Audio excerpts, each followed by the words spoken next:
A biofísica tem como característica o estudo da biologia usando métodos e princípios científicos da física. Podemos considerar que a ciência não orbita suas disciplinas marcantes, como a química, biologia e física, em órbitas separadas, e sim como um conjunto interdisciplinar. Estudar a física aplicado nos seres vivos pode ser muito útil em áreas como a medicina, biomedicina, educação física, fisioterapia, por exemplo. Nesta unção da biologia com a física, o compartilhamento de teorias possibilita criar novos horizontes científicos, tais como a bioacústica, que estuda a propagação sonora em meios elásticos e sua recepção pelos animais, incluindo os humanos. Os avanços dessa área, em específico, possibilitou o desenvolvimento de aparelhos auditivos, que trouxe um maior conforto para quem sofre de alguma deficiência no aparelho auditivo. As ondas sonoras são ondas mecânicas que estão constantemente presentes em nossas vidas, ou seja, são os sons que ouvimos a todo instante. Como se sabe, as ondas mecânicas são aquelas que necessitam de um meio material para se propagar, ou seja, meios líquidos, sólidos ou gasosos. Dessa forma, pode-se concluir que essas ondas não se propagam no vácuo, pois neste não existe matéria. O ouvido humano é um órgão que converte um estímulo mecânico produzido em meios externos em estímulos nervosos. Os órgãos dos sentidos são responsáveis por captar e transmitir as informações externas para o cérebro. Os receptores e as vias nervosas permitem a detecção dos sinais sonoros pela audição. Parte das informações recebidas pelo ser humano pode ser representada por um movimento ondulatório.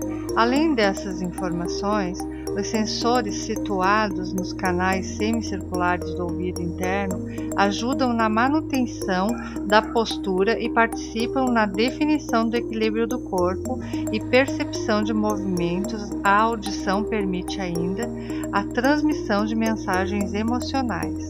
O som pode ser representado por um movimento ondulatório, com pulso longitudinal, e é a transmissão de uma perturbação material.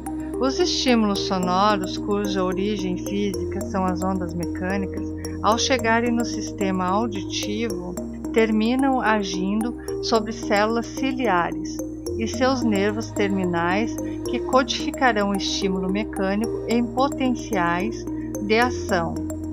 O aparelho auditivo transforma as diferenças de pressão do som em pulso elétrico, que são enviadas ao cérebro, onde causam a sensação psicofísica da audição.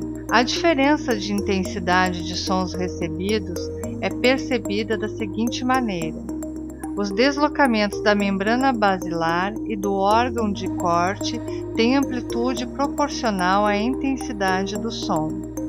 O som entra como onda hidráulica pela janela oval.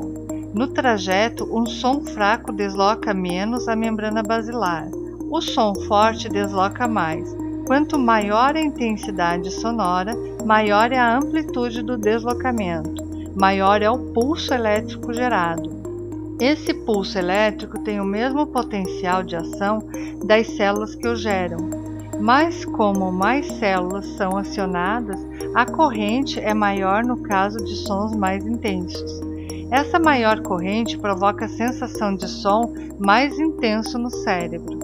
As frequências audíveis estão no intervalo de 20 MHz e 20 kHz aproximadamente. A sensibilidade do ouvido varia muito com a frequência da onda sonora, criando-se um campo de audibilidade. Quando, em um valor de frequência audível, fazemos crescer a intensidade física do som, constatamos que, a partir de um certo valor da pressão acústica, começamos a perceber som.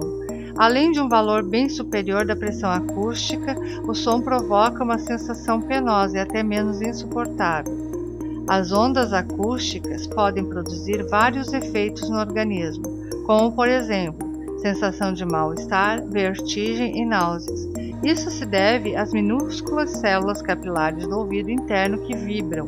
Essas ondas também podem fazer órgãos internos vibrarem, resultando em dores, espasmos e até a morte.